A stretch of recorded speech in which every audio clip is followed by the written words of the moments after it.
My family called me crazy until I exposed their million-dollar fraud. Before we begin the story, make sure to subscribe to our channel and never miss more incredible stories every day. They called me crazy. My own family. My mother with her tight, worried smile. My father with that dismissive wave of his hand. My older brother rolling his eyes as if I were the embarrassing sibling at the dinner table. Which, let's be real, I was. For years, your imagining things became the chorus of every family gathering, echoing in every holiday photo, lurking behind every forced laugh. But I couldn't shake it. I saw what they didn't, or wouldn't, see.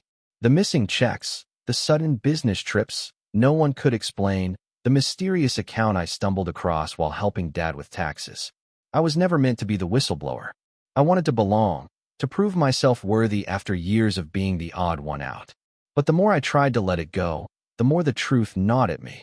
When I brought up my suspicions, quietly, then louder, then desperately, they staged an intervention.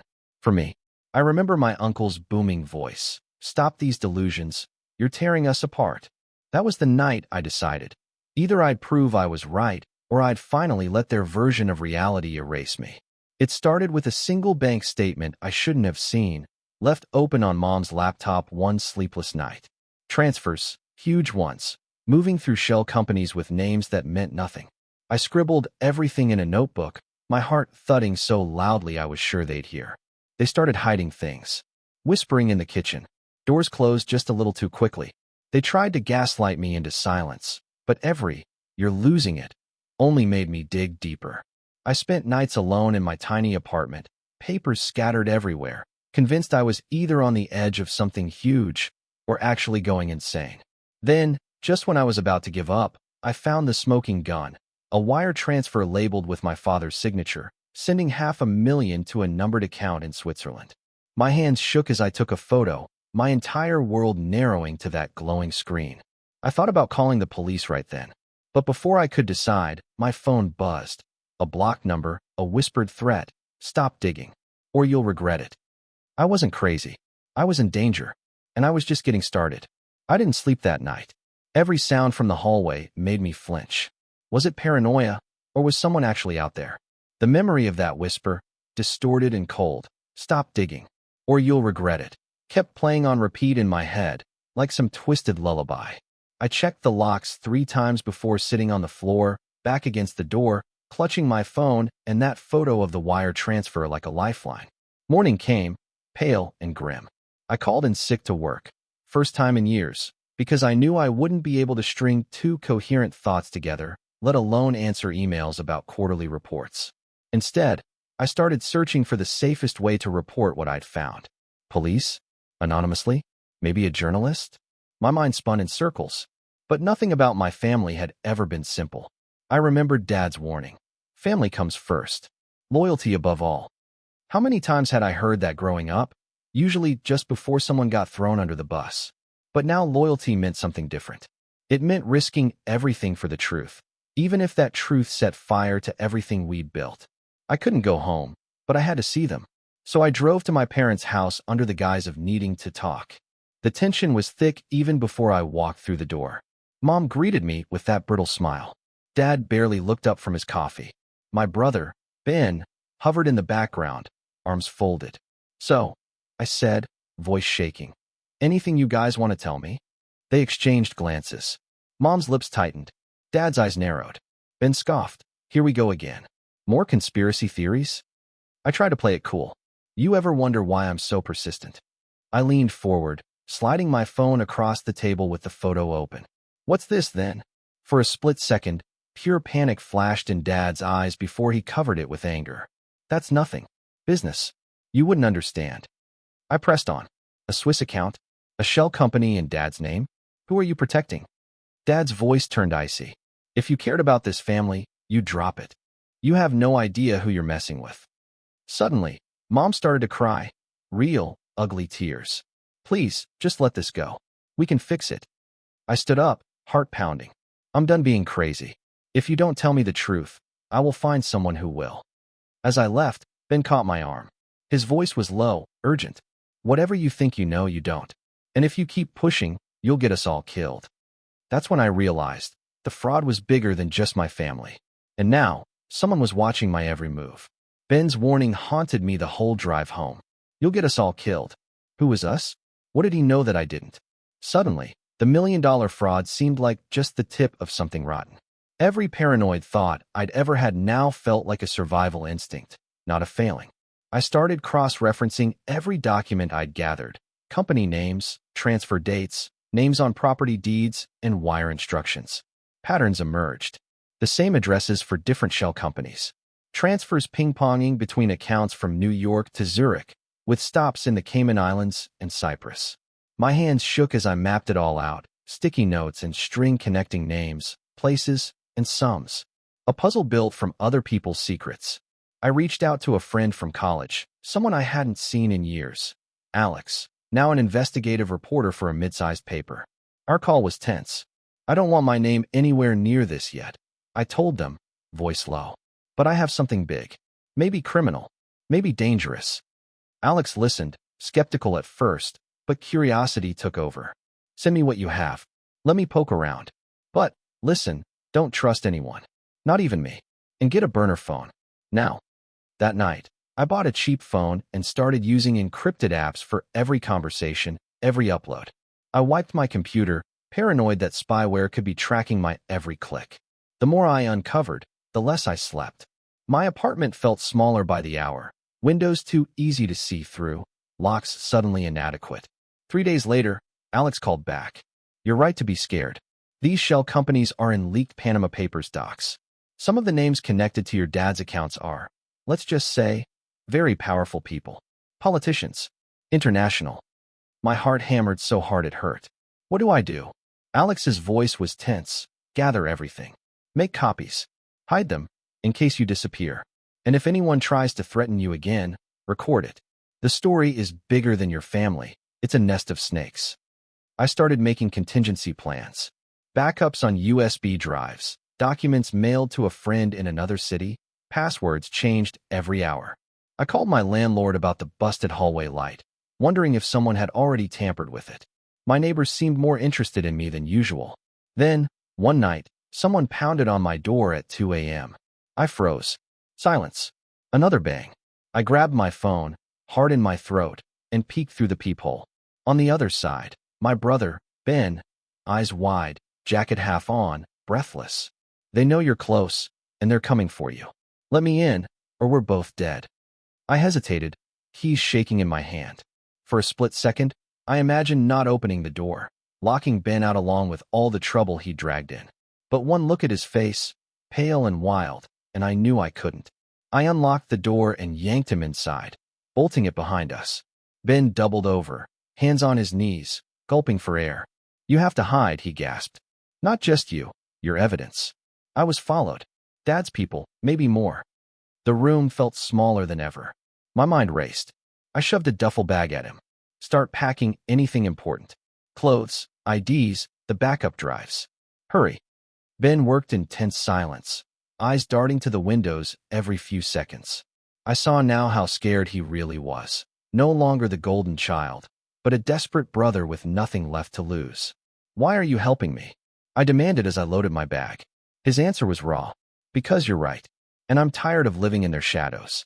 Dad's been using me, too. Promised I'd be taken care of, then left me with all the dirty work. They think I'm weak, but I can't let you take the fall alone. I nodded. For the first time, it felt like we were on the same side. We worked quickly, tossing together cash, hard drives, every note and photo I'd copied. Ben texted someone, short, cryptic messages. A friend with a safe house, he said. No questions asked. I erased my phone and left it in the microwave, grabbed the burner. Alex texted, heard sirens your way.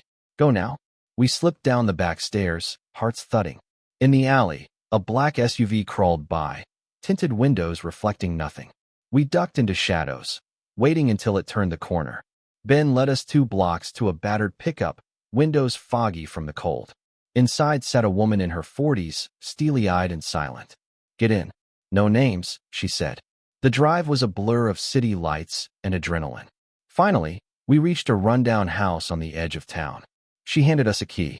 You're safe here, for now. But don't call anyone. Don't post anything. They're watching.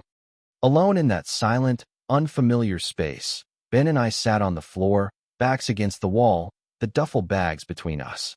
He finally spoke, voice trembling. "You were always the black sheep. I envied you. Your stubbornness. I'm scared, but I want to help. I know where some of the money went. I can prove it."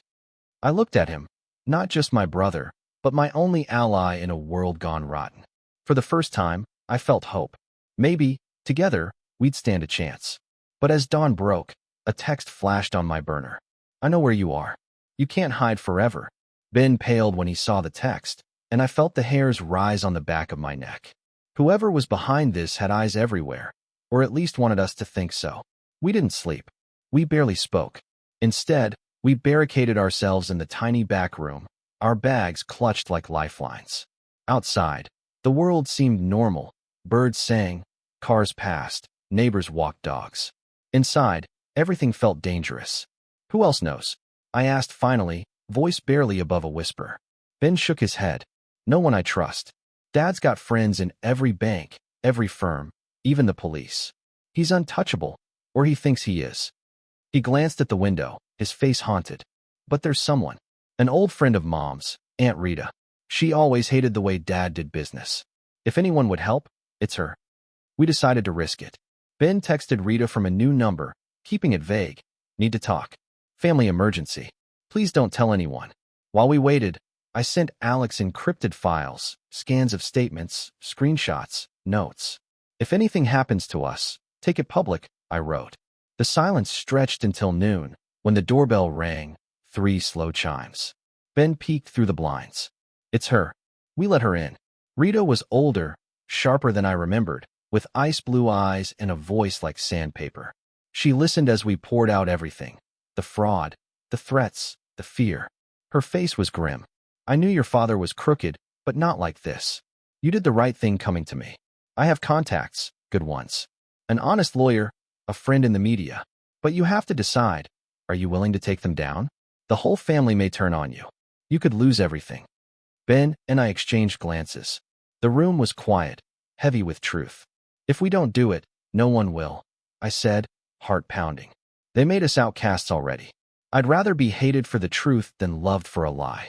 Rita nodded, the barest hint of respect in her eyes. "Then you'll need protection. And more evidence. Find out who else is involved. Follow the money.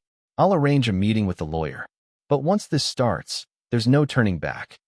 As she left, I felt something shift, a tiny ember of courage in the pit of my stomach.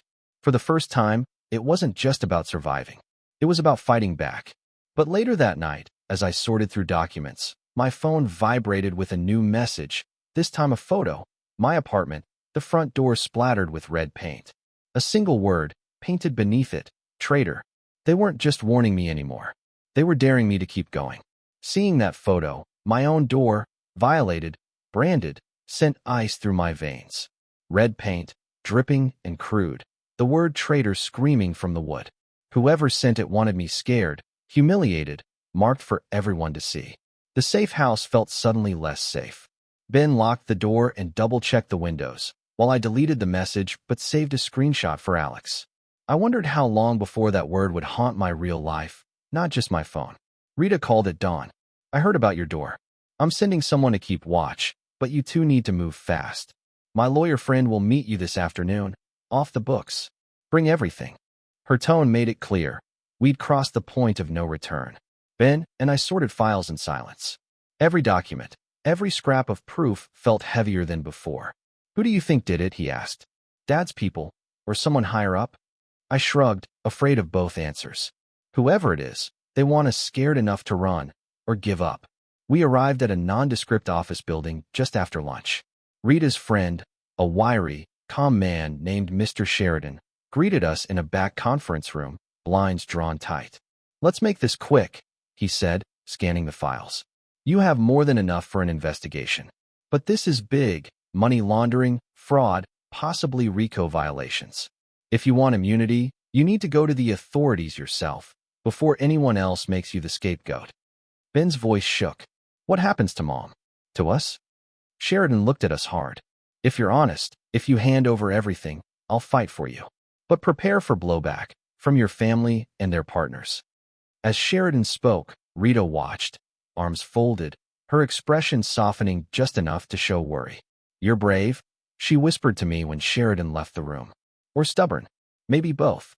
Afterwards, Ben and I drove in circles before finally heading back to the safe house. I felt the eyes on us everywhere. Every car in the rear view, every stranger on the street. At the house, an envelope had been slipped under the door. Inside, a single photo of Ben and me leaving the lawyer's office, and a note in block letters. "Next time, we won't just watch."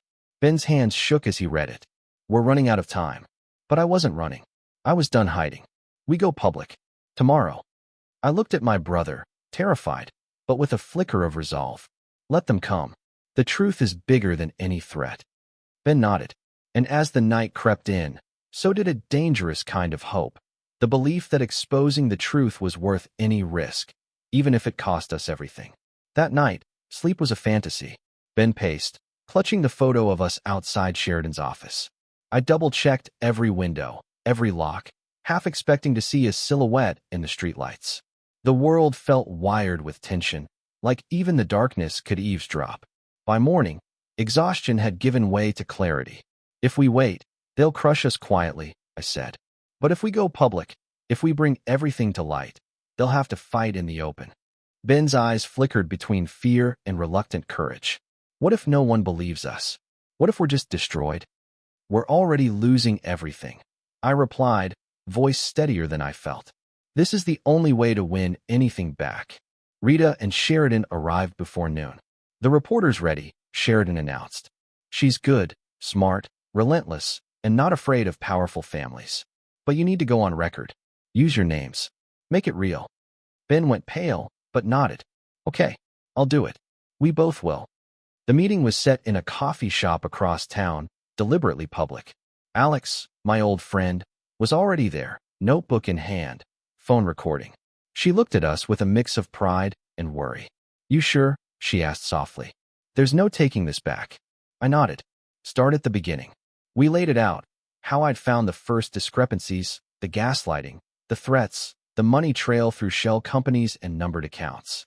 Ben filled in the gaps, confessing what Dad had asked of him, the roles each family member played, and who else was involved. Alex listened, then pressed us for details. Dates, sums, connections. Who else stands to lose if this gets out? My mind raced. Politicians, business partners, family friends whose faces I'd grown up seeing at holiday dinners. Sheridan handed over documents. Alex took photos, her eyes hardening with every new revelation. When it was done, Alex stood. "I'll verify everything, then go public. You need to get somewhere safe. Now? The fallout will be immediate." Rita squeezed my hand. "Whatever happens, you did the right thing." Ben and I left the cafe through the back alley, hearts pounding. Every step felt final. We headed for Rita's car, hoping to vanish before anyone could spot us. My phone buzzed, a new text. "You're on the news tonight. Run while you can." That evening, as dusk fell, I watched the headlines explode.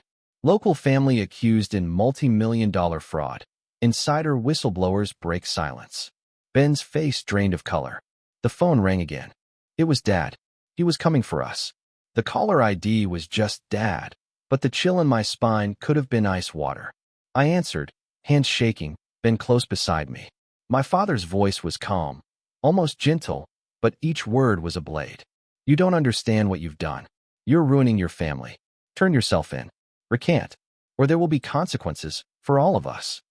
I wanted to yell, to scream at him for years of lies and manipulation, but my voice came out as a whisper. "We did what we had to. It's over, Dad. The world knows now." His tone changed, cold, clinical. "The world knows what you think you know, but you'll always be my child. Remember that. There are lines you don't cross." Then he hung up, leaving the words to echo in my mind, venomous and unfinished. Ben looked at me, face pale. "What do we do?" "We keep going," I said, forcing conviction. "He wants us scared, but now he's on the defensive." Sheridan called next. "The story's blowing up. Authorities are moving. Stay out of sight. There are people looking for you. Some who want to help, some who absolutely don't. You're both material witnesses now. Protection is coming, but you need to hold tight." Alex texted updates. Her phone was ringing nonstop, sources confirming the shell companies, politicians scrambling to distance themselves. Our parents' house had been swarmed by reporters. Mom hadn't left all day. I felt a pang for her, trapped in a storm she'd spent years ignoring. That night at Rita's safe house, every shadow felt like a threat. We moved to a new room with fewer windows and better locks. Ben barely spoke, haunted by guilt. I tried to comfort him, but all I could offer was the truth. You did the right thing. We both did. Dad chose his path. Now we have to live with ours. Just before dawn, someone knocked, 3 slow taps. Sheridan's silhouette in the hallway. FBI, he whispered. They want to talk, now. 2 agents in suits led us to an unmarked car, all business and clipped questions. You're safe, one said, but you'll need to testify. This isn't just your family anymore. People at the top are going down. Ben squeezed my hand, his first sign of hope in days. As we sped into the unknown, my phone buzzed again. A photo of Mom, alone on the porch, and a single sentence. You can't save everyone. And I realized, for every truth exposed, there were wounds that justice alone couldn't heal. They moved us to a government-safe house. White walls, no personal touches, the kind of place designed for anonymity and nothing else. The air smelled faintly of bleach and new carpet. The agents gave us burner phones, fake names, and a strict schedule. Interviews, briefings, and endless legal paperwork. Outside, the media storm grew with every passing hour. I watched the news from the edge of the sofa, numb. My family's faces, blurred, then in full color, paraded across the screen. Dad in cuffs, Mom hiding behind sunglasses, Ben's high school yearbook photo next to mine with the label whistleblower in bold. Old friends texted, some offering support, others spewing betrayal. My inbox was a war zone. Ben handled it worse. He stopped eating, barely slept, pacing from room to room like a caged animal. He asked about Mom constantly. Sheridan assured us she was cooperating, that leniency was possible. But your father, Sheridan said quietly, he's already lawyering up. He'll throw everyone under the bus to save himself. It wasn't just about Dad anymore. Politicians started resigning. 2 major CEOs implicated in the fraud released statements denying everything. The authorities leaned on us for names, connections, any detail that could crack open the ring. It felt endless, like every answer only unearthed more dirt, more powerful enemies.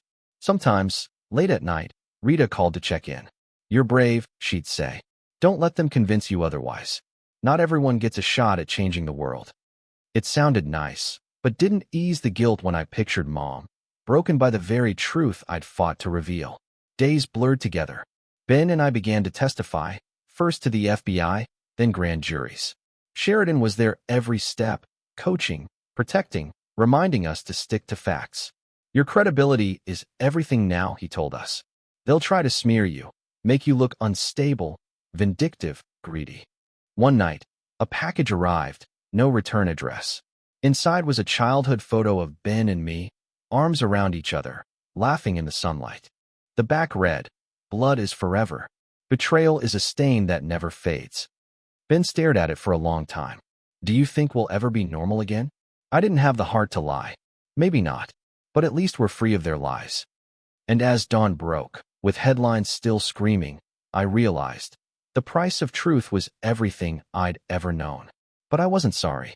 Not anymore. Every headline made us more infamous. Family fraudsters, son and brother expose multi-million-dollar scam. News vans circled every house I'd ever lived in. Strangers messaged from old high school classes, asking if it was true, if I was safe, if I could help them with their own suspicions. The world had opinions. They came in tidal waves. Supporters called me brave. Haters called me a snake. Sometimes, I wondered if there was a difference. Ben started therapy, court-ordered and voluntary. It helped a little. His nightmares eased, though the guilt never quite left his eyes. Mom pleaded for understanding, her voice cracking on the phone. I never wanted this. I was scared, but I never thought it would go so far. I told her what I had to. We can't fix what we covered up, but we can't pretend it didn't happen, either. Alex's article went global. Investigators in 3 countries opened new files.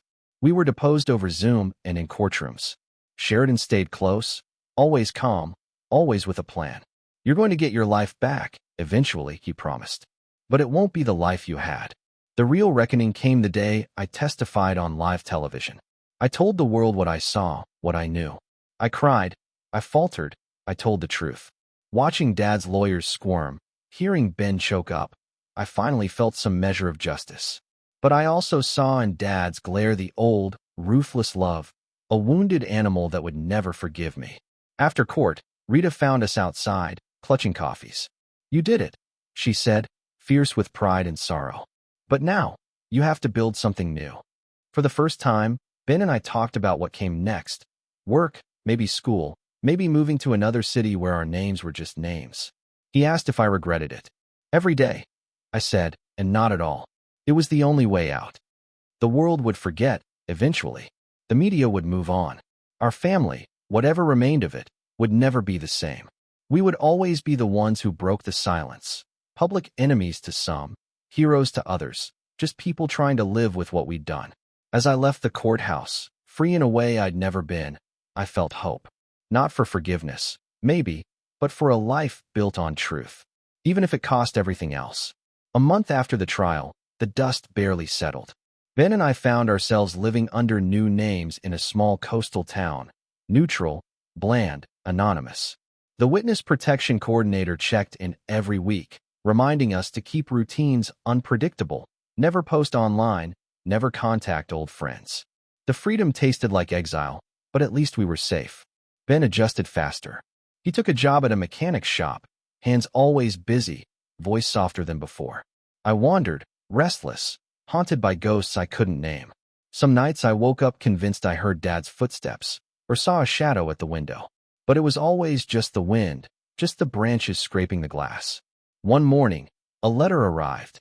No return address, just my new name scrawled in a careful hand. Inside was a photo of Mom and me at a childhood picnic, taped to a note. "You'll never understand what you took from me." No signature, but the anger was familiar. Dad's, or maybe one of his friends left unscathed. I burned it, just in case, but the words lingered. Alex called to update us on the fallout. 3 politicians indicted, 2 CEOs fled the country. Your father pled guilty. He's going to serve serious time. Your mother is seeking a plea deal. The press has shifted. Now you're courageous whistleblowers again. I wish it made a difference, but I know it doesn't erase the scars. Rita visited once, bringing a casserole and a hug. "I lost my sister because I stood up to your dad," she said softly. "I lost friends, but I sleep at night. Eventually, you will too." Still, the emptiness was real. I missed family dinners, even the ones filled with tension. I missed the illusion that we were ordinary, that home was safe.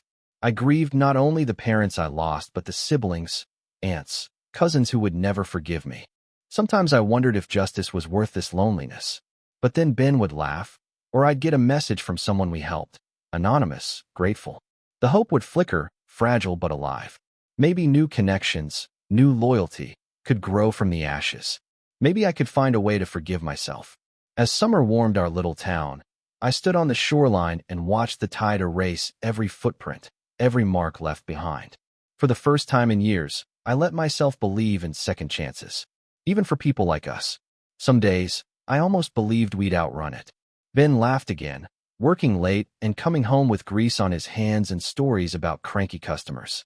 I started volunteering at the local library, nothing glamorous, just reshelving books and listening to kids read.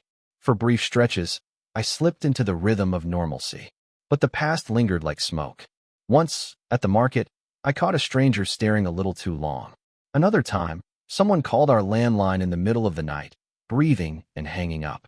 I started double-checking locks, memorizing license plates on our street. I knew it was probably nothing. Still, fear is stubborn.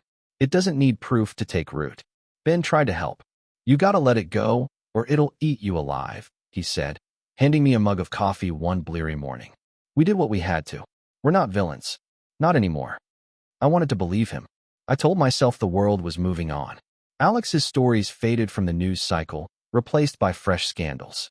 Sometimes I'd get an encrypted message, "You saved my mom's job," or "You gave me courage to speak out at my company," from total strangers. The thanks stung as much as the hate mail, each one a reminder of the life we'd left behind. Therapy helped a little. Our government counselor, stern, unsentimental, pushed me to write down what I missed, what I mourned, what I hoped for. The list was messy. I miss my mother's laugh. I miss feeling safe at home. I miss not knowing what betrayal feels like. But I also wrote, I hope I can trust again. I hope Ben finds peace. I hope I can be proud of what we did, not just haunted by it. Summer passed, and our routine dulled the edges of old wounds. Rita visited now and then, her loyalty a stubborn comfort. One afternoon, while walking the beach, she said, "Someday, you'll realize you were brave, not because you weren't scared, but because you did it anyway." Her words echoed that night, when I sat alone, watching the tide roll and under a sky full of stars. The world was vast and uncertain. I was small, scarred, but not broken. And for the first time, I started to wonder, maybe this story, my story, wasn't just about loss. Maybe it was about survival and learning to find hope after the truth had burned everything else away. The first autumn in the new town arrived quietly. No headlines, no reporters, just the wind carrying the salt of the sea and the occasional call of gulls. Ben had settled into something like contentment. He was fixing up an old motorcycle with a neighbor, grinning in a way I hadn't seen in years. I envied his resilience. For me, the calm brought new struggles. The quieter things became, the louder the doubts in my own head. Guilt crept in. Had I destroyed more than I'd saved? The letters from Mom were few but loaded, full of longing and regret. She was serving community service, fighting to keep a little dignity. Dad's lawyer sent word that he'd tried to reach out, but I refused the call. Some wounds needed time, maybe forever, to scab over. The town's anonymity was a double-edged sword. I missed being known, missed casual hellos from people who remembered my birthday or my favorite coffee. Now, everyone's smiles were polite but blank. Sometimes, I caught myself wishing for a slip, someone recognizing me, even for the wrong reasons. But I never let my guard down. Too much had happened to risk letting anyone new too close. Alex's latest story finally ran, a profile about whistleblowers who lose everything for the truth. Our story was the centerpiece. She'd protected our names, but I saw us in every line. Our fears, our failures, our tiny victories. The comments section was a war zone, but buried beneath the trolls were voices that sounded like hope. You made me believe good people still exist. Maybe justice is slow, but it's real. I printed those and tucked them in a drawer, a private reminder for the bad days. One night, Ben and I sat on the back steps, a shared beer between us, watching the moon rise. "Do you ever wish we'd just kept our mouths shut?" he asked, not accusing, just tired. I shook my head, but the answer was complicated. I wish it hadn't been us. But if it wasn't, who else would have done it? Someone had to. He nodded, silent. The air between us was full of questions neither of us could answer. Later, I pulled out the notes from therapy, the ones about hope. I scribbled a new line. I hope one day the truth will feel lighter than the lie. And as the leaves fell, golden and slow, I promised myself I'd keep fighting for that day. Even if no one else saw. Even if only Ben and I knew what it had cost. With winter closing in, the outside world felt even farther away, like the old life belonged to someone else entirely. Ben's motorcycle project turned into a local legend, kids waving when he rode by, the mechanic inviting him over for Sunday dinners. He was making friends. I envied him that, too, but tried to follow his lead. I started a weekly chess game with our librarian, Mrs. Green, who never pried, only smiled when I won or muttered when she lost. But the past kept slipping in. A tabloid reporter managed to find our town, staking out the diner with a long lens. Ben spotted him first, hard in his throat. For 2 days we watched our backs, certain this would blow our cover. But Rita, ever vigilant, called in a favor and the man left, chased by a sheriff with no time for scandal. We lay low, but the illusion of safety cracked, making me realize I'd never fully relax again. Therapy helped me piece together who I was now, after everything. In those quiet sessions, I learned to name what I lost: security, innocence, the luxury of trust. But I also began to list what I'd gained: the unbreakable bond with Ben, the strength to say no, and a stubborn sense of self-worth that could not be traded or threatened away. Mom wrote from the halfway house, her letters softer, sometimes almost hopeful. She was knitting, volunteering, trying to forgive herself, asking me to try too. I hadn't replied yet. Maybe I wasn't ready. Maybe I needed to believe that letting go of old pain wasn't the same as forgetting what it had cost. One night, Rita brought over a box of photographs, family snapshots, birthday parties, moments before everything shattered. We laughed, cried, and put the box away for another day. "You can't live in the ruins," she said gently. "But you can build something new. Maybe not the life you thought you'd have, but one that's honest." That stuck with me. The world didn't owe us a fresh start. We had to build it ourselves, brick by brick, truth by uncomfortable truth. And with every slow, careful choice, befriending neighbors, trusting Ben to smile, accepting a little help, I felt the foundation grow. The scars would always be there. But I was learning, painfully, that scars don't mean the story is over. Sometimes, they're just where the new chapter begins. Spring crept in slowly, softening the edges of winter and the old wounds with it. Ben and I celebrated his birthday at the town's only pizza place, surrounded by a motley crew of locals who'd adopted us without ever knowing the full story. He blew out the candles and grinned at me, the spark in his eyes finally something like peace. For a fleeting moment, it felt, if not normal, then at least good. I started teaching reading classes at the library. Kids, single parents, retirees, people searching for a fresh start in small ways. It felt meaningful, a far cry from unraveling million-dollar frauds, but perhaps more important in the long run. Mrs. Green called me her secret weapon, and every time a shy child read their first sentence out loud, I felt something inside me heal. Letters from Mom came more frequently. She'd finished her sentence, was working in a shelter, trying to build a life from the ruins of our family. I wrote back, haltingly at first, sharing little details. Ben's motorcycle, the ocean air, the way Rita still made the world feel safe. Forgiveness was a slow thaw, but with every letter, the anger melted a little more. One day, Alex's voice crackled through a secure line. "You're yesterday's news now." The world moved on. A few reforms passed. More whistleblowers have come forward. Your story gave them courage. I thought you should know. I hung up with a bittersweet smile, proud and a little heartbroken that we'd given others a roadmap through the wreckage. I still dreamed of Dad sometimes, his shadow stretching long over the past. Sometimes I woke up angry, sometimes just sad. But I understood now.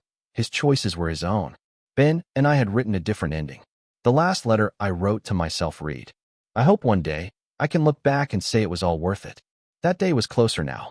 I saw it in Ben's laughter, in the kids at the library, in Rita's quiet strength. I saw it in the mirror, too, sometimes a survivor, not just of family betrayal, but of the temptation to stay silent. The world didn't reward us for honesty. It didn't hand out medals for courage. But it gave us a chance to live true, to make the pain mean something, to choose love, truth, and loyalty not because they were easy, but because they were right. And as the cherry trees bloomed and the tide rolled in, I finally allowed myself to hope. Not for a return to the past, but for a future built on courage and a truth no one could ever take away.